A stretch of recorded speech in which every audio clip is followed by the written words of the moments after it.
Hello, welcome back to the Nest Kids CPR and Allergy video series. Today we're going to talk about head injury because my child sustained a rather nasty head injury yesterday, as you'll see in the pictures that accompany this video. So I wanted to go through some of the less common symptoms and some of the signs that you'd look out for.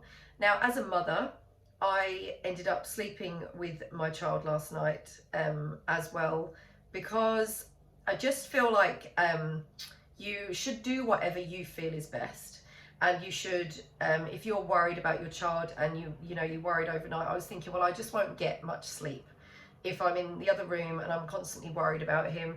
And even though I knew he was fine, like he wasn't showing any symptoms, any worrying symptoms, but as a mum, I just want to reiterate that it's difficult to see straight sometimes when it's your own child, and you must do whatever puts your mind at rest. So usually when one of my children come a cropper with something, then what I do is I end up spending the night with them. My son has a double bed, so it's a bit easier. But yeah, so what happened yesterday was he was running down a very steep, we were in the national park, and he was running down kind of a steep path that was full of just boulders. Great, it's the sort of place that you should not be running, and he was running full pelt. He's 7 years old, down, and he fell and he hit his head on a rock and actually rebounded. Now we're in the fortunate position of having some really great friends who are emergency doctors, so although I didn't take him to emergency, I had him checked by an emergency doctor, and some of my friends were also emergency nurses, so I knew what to do as well. I've worked in emergency and I kept an eye on him. I knew that there wouldn't be any scans because it wouldn't be warranted, so I just thought I would do the 4 hours observation at home.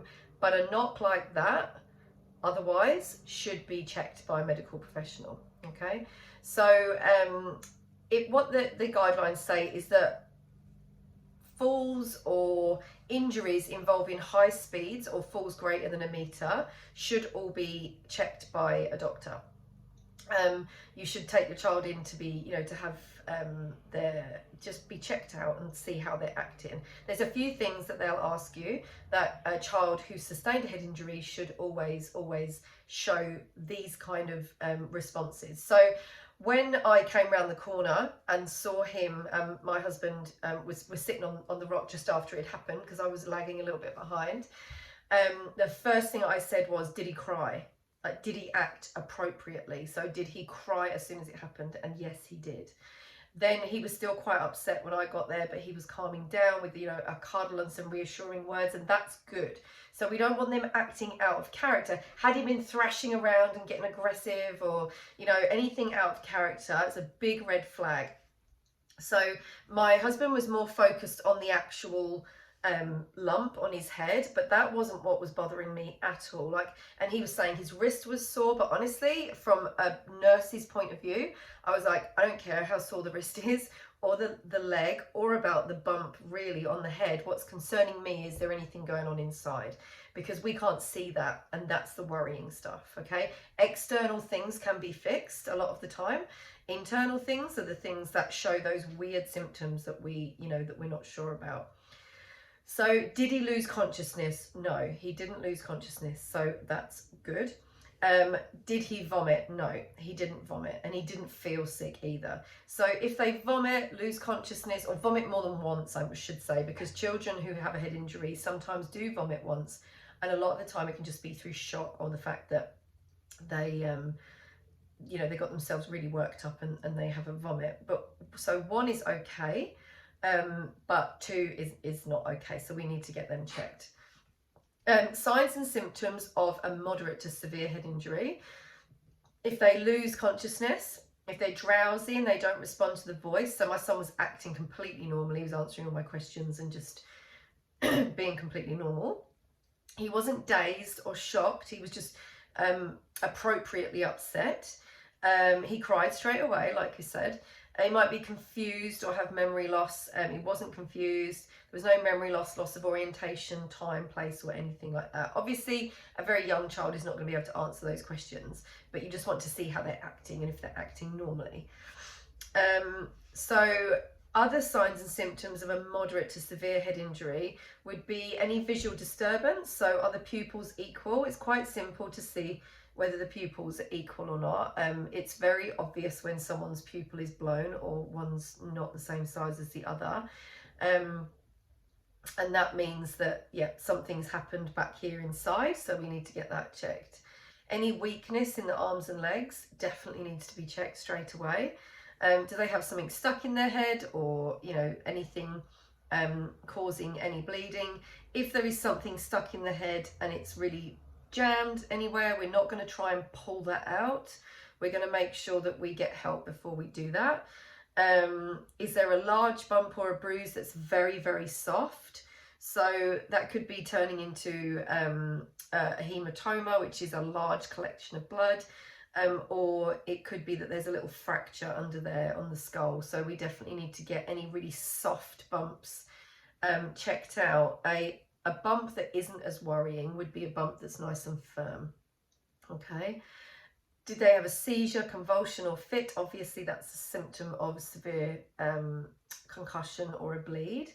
And we've talked about the vomiting already. So any of those symptoms, we need to call an ambulance. The mild head injury would be where, you know, they bang their head, they cry, you have a cuddle, and then they're kind of, you know, they recover quite quickly, they running around, then maybe they have a vomit, maybe not, and then they're back to otherwise acting normally, and all they have is a nice little firm bump on their head, but they're otherwise completely fine. So that would be a mild head injury. The biggest thing really to look out for is the way they're acting. So if they're acting out of character, especially if there's any weakness, if there's any aggression, any change in the character at all, whether it be good or bad, because some children are quite feisty. So just because they're being feisty, if that's normal for them, that's fine. But any change in their character after they've had a knock to the head needs to be examined. There's no need to wake your child at night if the doctor's not told you to, okay? If the doctor wanted you to wake them through the night, then they would have kept them in hospital to be monitored overnight, okay? So you don't need to wake them, because you might end up just with a cranky child in the morning. Any bleeding or discharge from the ear or the nose is not normal. Obviously, if a child gets banged on the nose and they have a nosebleed, especially if they're prone to them, is not that unusual. But any bleeding or discharge from the ear or the nose after a big bump to the head needs to be checked. Coordination and clumsiness. So if there's a lack of coordination or clumsiness, if there's a headache, a persistent headache that they can't get rid of with paracetamol, then we're worried that there's been a bleed or like a really nasty concussion. Difficulties swallowing or coughing, sensitivity to noise, slurred speech, any of these things, again, they're quite random for symptoms of a head injury, but they are symptoms of a severe head injury. So just be really wary. They're the ones that you definitely need to be checked out. Your child needs to be checked out. So I hope that's helpful. Even though my son sustained what looked like a really sore head injury, remember the front of the head is actually designed to take impact. So they can get some really big lumps, but it's what happens in childhood. So, but if you are worried or there's any of those symptoms that we've talked about today, then do get your child checked by a medical professional. Okay, I hope that's helpful today. You can always message us through thenestcpr.com on our contact page, or visit our Facebook page. We'll be happy to answer any questions. Take care.